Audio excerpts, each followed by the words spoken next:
Hi guys, magandang araw po sa inyo. Ang i-share kong video sa inyo ngayon o yung ipapakita ko sa inyo ay tungkol dito sa in-order ko sa Shopee. Ito ay ang electric hammer drill bit. Okay.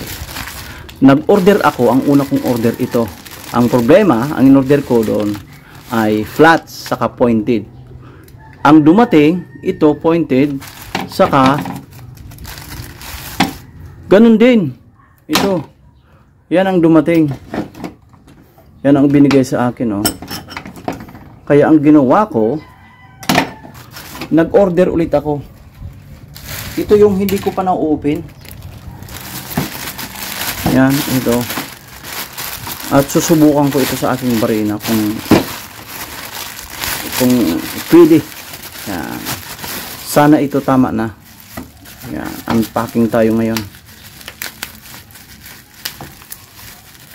Ang in-order ko ay isa lang.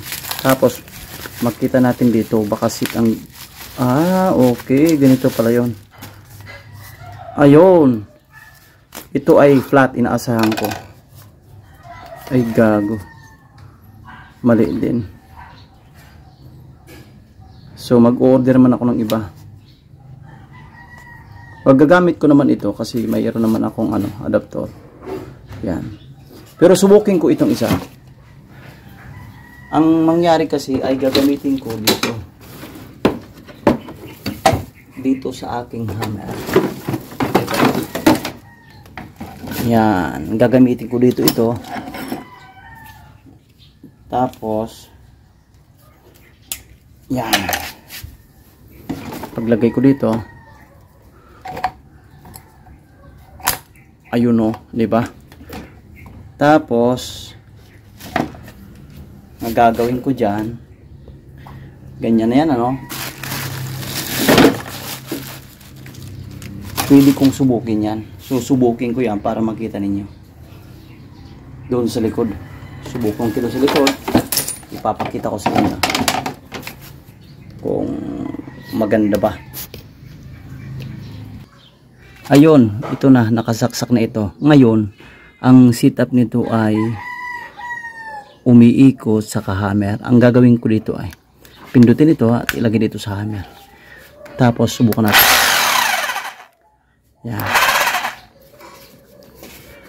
Nakita nyo hindi gumagalaw, diba? So subukan natin nakita nyo yan. Ayun, yan.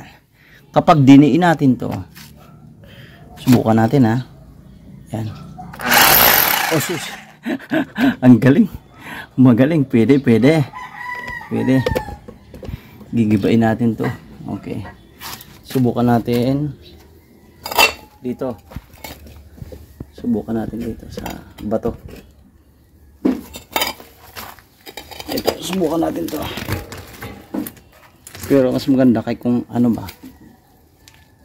Yan, oh.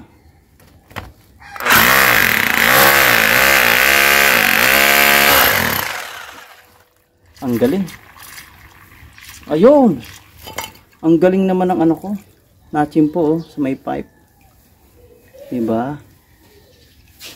Okay.